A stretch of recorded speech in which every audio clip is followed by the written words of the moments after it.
This is Kofi Time. When I started the Millennium Development Goals, lots of people dismissed it as a pipe dream. It's a dream, the idea that by 2030 you would eliminate all poverty. But I think it's worth dreaming. Without a dream, you won't go anywhere. 20 years ago, Kofi Annan was awarded, together with the United Nations, the Nobel Peace Prize. Regarded as one of the modern world's icons of diplomacy, what's his legacy today? How can we prepare for tomorrow based on his vision for a better world? Hello, I'm Ahmad Fawzi, and I had the pleasure and privilege of working with Kofi Annan, accompanying him on many missions around the world as one of his spokespersons and communication advisor. Today we will discuss the fight against poverty, an issue that was at the core of Kofi Annan's action as UN Secretary General and later as the chair of his own foundation, the Kofi Annan Foundation. Did his work and did the adoption of the Millennium Development Goals in particular have a real impact? 20 years later, where do we stand in the fight against poverty? On our last episode of Kofi Time, we addressed the issue of the eradication of poverty with Mark Sussman, the CEO of the Bill and Melinda Gates Foundation. We've decided that the issue is so important that it deserves a second dedicated episode, and I'm very pleased to welcome Alicia Bárcena to Kofi Time, Ending Poverty, Part 2.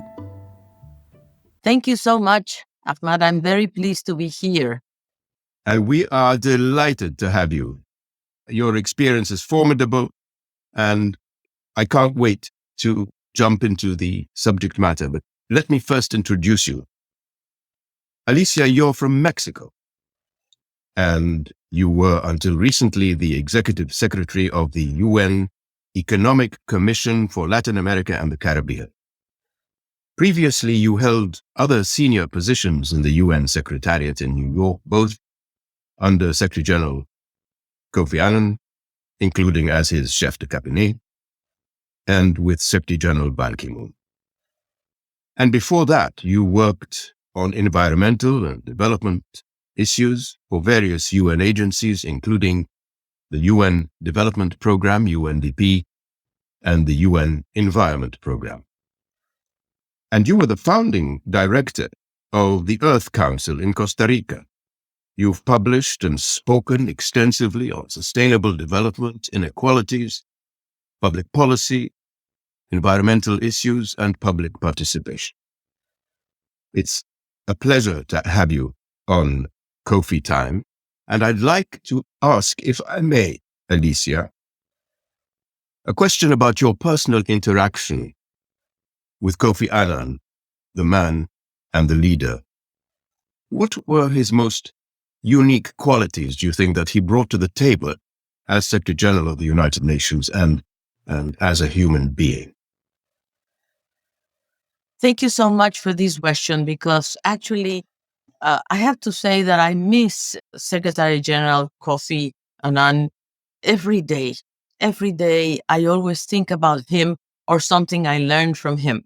He was the most gracious person I've ever met, and he was very dedicated to the human causes. He was a leader with compassion. That was number one. He was remarkably generous, but at the same time, he was a very disciplined person who showed us how to work orderly, patiently, and at the same time, he was always talking to us that the most important thing in life is family. For me, one of the lessons was that when he told me that we have a small circle in our lives, which is our family or our loved ones, and a big circle. But if you are not in peace and well with your small circle, you cannot act in the bigger circle. In that sense, he was very respectful about family, about culture, about who we were. Secondly, I think he had a lot of sense of humor. And for me, I mean, we used to laugh about a lot of things. So this was the Secretary General. He was a man of, and as I said, with a sense of humor, and he was somebody that was always leading by example. So Ahmad, I have to say that he was, for me, a remarkable leader. Uh, and as you said in the introduction, I think his fight against poverty was one of his major causes in his life. And I guess that I think the only acceptable number for poverty in his vision was zero poverty. And I think he worked for that. And that's how he came along with the Millennium Development Goals, which I think was a very important landmark to fight against poverty and, I must add, inequality. But we can discuss that in the next question. Yes, yes, indeed. We will be talking in detail about those goals. He once said of the Millennium Development Goals that they were a dream worth dreaming. And I love this quote. Let's listen to him. When I started the Millennium Development Goals, lots of people dismissed it as a pipe dream. It's a dream, the idea that by 2030 you would eliminate all poverty. But I think it's worth dreaming. Without a dream, you won't go anywhere. So here's my question to you, Alicia. Were the Millennium Development Goals and the Sustainable Development Goals related to the eradication of poverty just dreams? Was Kofi Annan's push unrealistic? I don't think so. I think that that what Kofi Annan also used to say is that suffering anywhere concerns people everywhere. And the Millennium Development Goals is a solidarity pact, actually. And I think that that's a very important thing, because at the end of the day, the Millennium Development Goals and now the Sustainable Development Goals, I think, are indeed, I would say, a roadmap. At least at the beginning, it was like the idea to put targets, to put concrete targets, because we can continue talking about poverty or inequality. I want to say that poverty, of course, is crucial, but inequality is also hurting enormously, and both of them are important and need different policies to be tackled with. But we need to really be serious about poverty eradication around the world. And I guess that this is what Kofi Annan used to say, and it's not a dream. It should be a dream that we have to make come true. And there are many ways of doing this. But one of them, indeed, was precisely through the Millennium Development Goals, because that was a plan of action, really. And that I think made a lot of difference in many ways, because, as I said before, it's a pact. It's a pact where everybody was supposed to really do something about it. The MDGs were targeted particularly to precisely poverty in a way. That was something that was number one and still is number one. So I guess that, and especially those living on the less than $1 a day. And I guess that was something that the Millennium Development Goals was focusing very much on: poverty, but also on hunger, and going to the structural causes of poverty. I think the next step after the Millennium Development Goals, because many people thought that the Millennium Development Goals were addressed basically, it was like a pact between the developed countries and the developing countries. That is, what the developed countries can do for the developing countries. But at the end of the day, the Millennium Development Goals were also, I would say, coming to reality in terms of how bad the situation is in the world in terms of poverty eradication. So I believe that that Kofi Annan, when he proposed the Millennium Development Goals, and I have to say, with the enormous help of Mark Malloch Brown and many others, I guess, it was a little to explore the ways of pulling combined will and efforts to revitalize also international cooperation.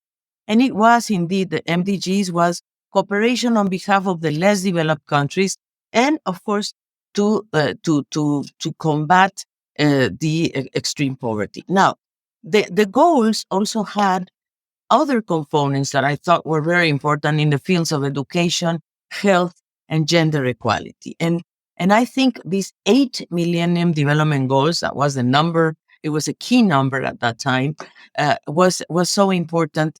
And those are the ones that gave rise to the Sustainable Development Goals, which is a different sort of pact or compact, because Millennium Development Goals was precisely solidarity from the developed to the developing countries. But the Sustainable Development Goals are goals that everybody has to comply with, in a sense. And now we have 17 Sustainable Development Goals because many things were added to it. It was added, for example, equality was one of the things that were added, but also indeed the question of climate change, the protection of the oceans. I mean, other themes that are also extremely important. Yes, it has to be a comprehensive package, doesn't it? And not just governments, but corporations and civil society have to be involved. And as you hinted, poverty isn't just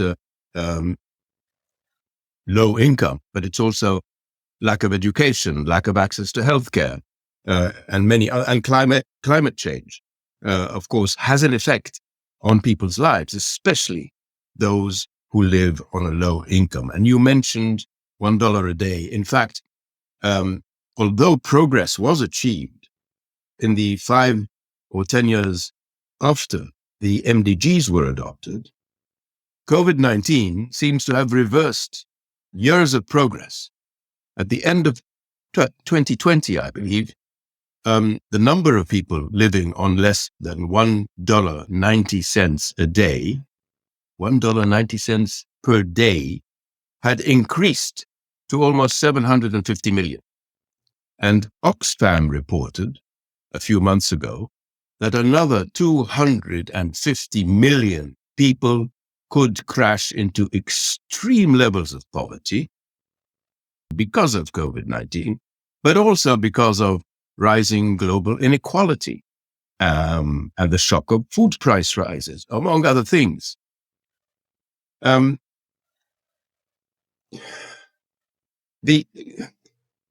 Oxfam also rejected the notion that governments do not have the means to lift all people out of poverty. And I must say, I agree, and I'm sure you do. They blamed, and I quote, the absence of economic imagination and political will to actually do so, unquote. So here's my question, Alicia. Do you agree that we have the wherewithal, we have the means, governments have the means to end poverty, but lack the political will to do so? Well, I do think so there, Ahmad. I mean, during my lifetime, I've seen that if you really put political will and resources, and you put your priorities where your mouth is, and your actions where you are putting your ideas, it's powerful. Because indeed, I do believe that poverty can be reverted and can be eradicated. I guess there are many measures that can be taken. For example, a basic income. We have discussed this for many years, but I think that what people want is emancipation. They don't want charity. They also want opportunities. They want to work. They want to gain. They want autonomy. So I think a basic income is something that is called for. In Latin America, for example, an emergency basic income was imposed during the pandemics, and this helped a lot, I have to say. Of course, there are many people in poverty in my region. We're talking about 208 million people at least in poverty, and probably, I don't know, we are probably having around 80 million people in extreme poverty in a region that is considered middle income. So what I would say is that there is enough money to put forward and to eradicate poverty. What's happening today is that development is losing because we have a weakened multilateralism. We have a conflict in Russia, Ukraine, where the money is going for arms and guns. Is poverty, is hunger, is unemployment. And I would say we are living in very uncertain times.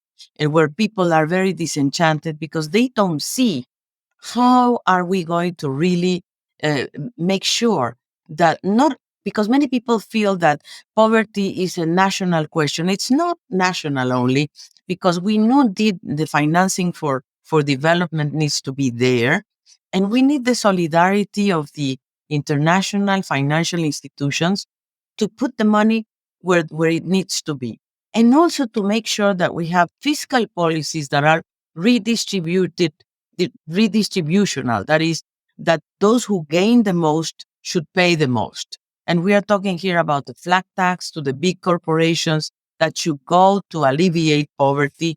I think there are initiatives that we definitely have to put forward.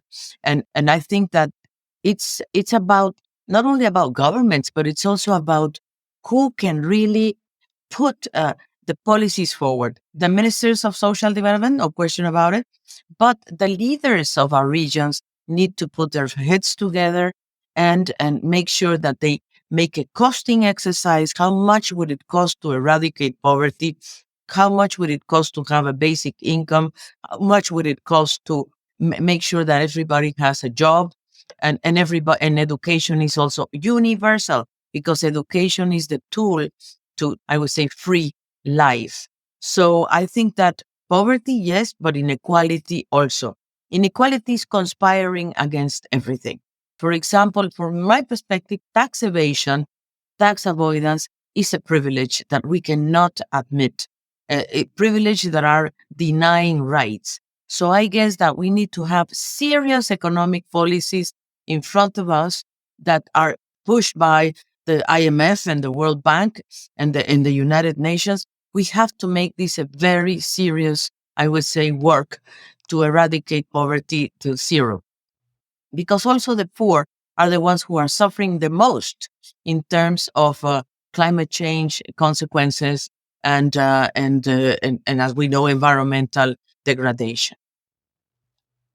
Someone said that one of the qualities of Kofi Annan was that he was able to focus on the long-term plans, but also deal with present crises. In other words, he didn't neglect one for the other. Do you agree? And having said that, we don't necessarily have to accept, Alicia, extreme suffering in one part of the planet to alleviate it in another. People are concerned, humanitarians are concerned, philanthropists are concerned. We are all concerned that some countries are considering redirecting aid to immediate humanitarian assistance, such as assisting Ukrainian refugees. How do you see the situation evolving as regards the international community's commitment to eradicate and to offer comprehensive packages to eradicate extreme poverty everywhere it occurs?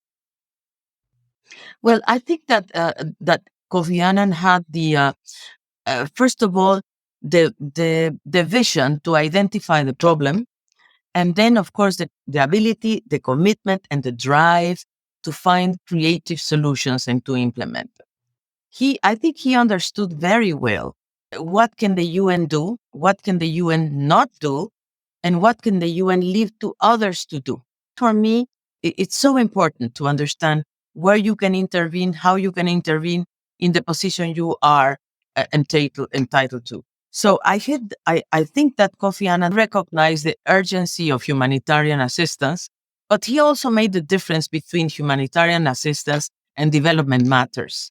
And he also called upon the business, for example, because he was the one who brought business together in the Global Compact. And I think this was important because he recognized that business has the resources, the skills that sometimes the UN doesn't have, but the UN has the goals and the business has the means. The humanitarian organizations also have a very important role to play. And I think he also made sure that this was possible. So I would say that he had this wonderful vision of understanding what were the limits of what can be done. But on the other hand, he also wanted to push further the agenda. And I think this is what we needed very much to have. So he brought to the table the business sector through the Global Compact. He brought to the table the humanitarian agencies. I think he did a lot for the humanitarian organizations, both inside the UN and outside the UN, because there are many, like the Red Cross and many others. And you were quoting here Oxfam, for example, who is also an organization that I respect enormously because they are always looking at what's happening with poverty. And I think this is something we all need to know. So, but he knew who to call. And this is also something that a leader should have. Who is who? And this is something that is needed both for the MDGs, the Millennium Development Goals, but also for the SDGs. And the SDGs are also losing momentum. You know, there are a lot of governments that are no longer working on the SDGs as we should. And we have very little time ahead of us. I mean, 8 years to get to 2030, where we committed ourselves to eradicate poverty, where we committed ourselves to cope with inequality, to protect the oceans, to eliminate hunger. So I guess that there's a lot of homework to do. But again, I think we need leadership leaders like Kofi Annan to make sure that we do what we should do. And I'm so glad that we are having this podcast because it's not only about, of course, it's about what we need to do. And that's already in the Millennium Development Goals or the Sustainable Development Goals. Is what we need not to do, which is to carry on with this foolish war and with this foolish financing of guns and arms that I think we are losing it. We are losing it. And I'm very worried that we might be, putting humanity at risk. Yes, well, I'm glad you said that. And you said earlier, things like tax evasion, for example, are criminal and affect the poorest of the poor as well, and that we need serious economic policies. So forgive me for harping on this issue again, that it's not only poverty and equality, it's not just low income, but as we said, it has to be a comprehensive vision of tackling everything together: the lack of education, limited access to healthcare, growing food insecurity, and I could mention many others. But if we were to distill this into the urgent priorities, what would you say are the most urgent priorities today needed to improve the circumstances of those people living in extreme poverty? I must say that I think there are three things that we need to focus on today. Health, food, and education are three of the main issues that will liberate the future. Today, I think there's a bad redistribution of resources. So I would put a lot of emphasis on food security. I think this is hurting the world again. And hunger is something that is coming back to us incredibly in this century. Again, we are facing hunger as a main priority. I think this is very serious. Secondly, dignity. I guess that the poverty is also connected to dignity, to recognition, to, as I said before, I think the world is ready to provide a basic income to all the poor households of the world. We are ready to do that. If you have some income, you can do miracles. So I guess a basic income is the second priority I would put forward. Thirdly, I would say education for all. We cannot leave that aside. During the pandemics, many children left school. Many children couldn't go to school because they didn't have the digital connectivity. They didn't have the resources. But, the problem is that many children are not going back to school, which I think is even more serious than that, because we are losing them. We are losing a generation. And I think education has to be there.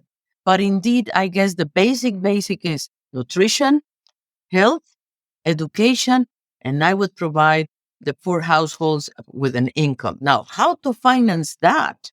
That's where the fiscal pact comes in. That's where the money has to be placed where the priorities are.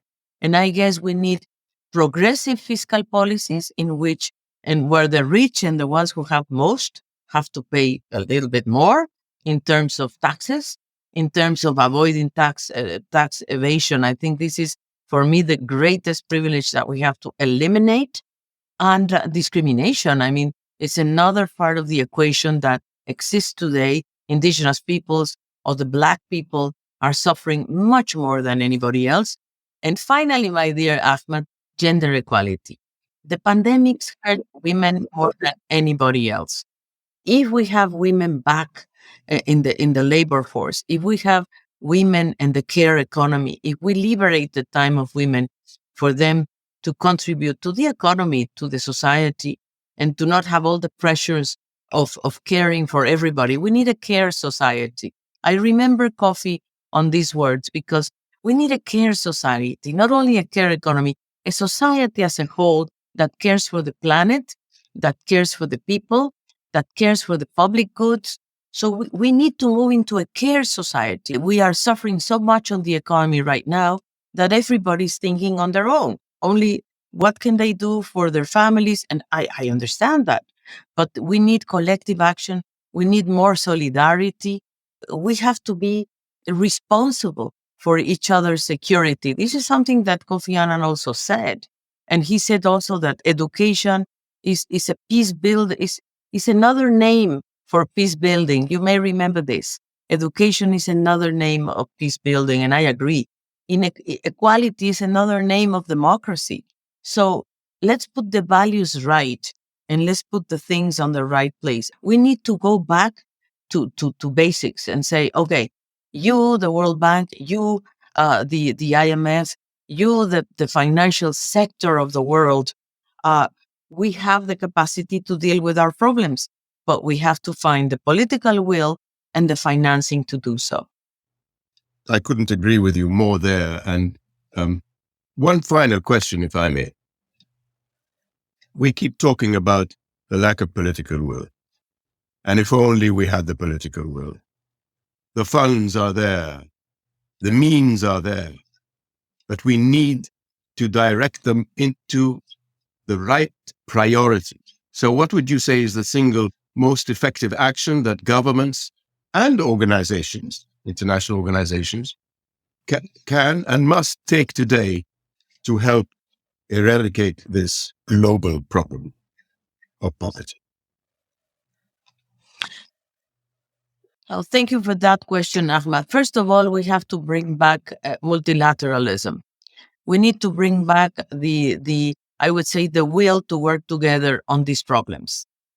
There is no, I mean, I think that, as you said before, the empowerment of women, for me, is a very single action that would definitely change the world, indeed. But we have to do it because it's not happening in many parts of the world. We still have discrimination of women, as we know. And I think this is something that is very important. And of course, literacy and education are the other components that are definitely needed. But for this to happen, I think that the world has to come together again and be together. We have to renew the pact to eradicate poverty. We are in an age of unprecedented wealth and technical progress. So how come we cannot really make sure that we can, redistribute this power and these resources in each society? So the international community has to come together, states, civil society, the private sector, and really make sure that we have to make a poverty history. And we dream about the end of the world. We have movies about the end of the world and how we are going to finish with humanity. How about making a picture of how we can finish with extreme poverty? Brilliant. Ambassador Alicia Bárcena, thank you so much for sharing your wisdom and experience and stories with us and helping us understand better how Kofi Annan tried to advance the fight against poverty, what he would have done today, and what remains to be done to achieve this dream. Thank you, Alicia. Thank you so much, Ahmad. And let me say that we need many leaders like Kofi Annan. So I hope everybody will read him, will understand what he was fighting for, and always remember and have him on our everyday life, which is what I do when I am thinking about him. Hear, hear. Thank you again. You've been listening to Kofi Time. Wherever you are, please share the values that Kofi Annan represented that you think are relevant today using hashtag Kofi Time. Kofi Time is brought to you by the Kofi Annan Foundation and the United Nations Information Service in Geneva. Produced by Gianluca Alaria. Join me again for the next episode of Kofi Time.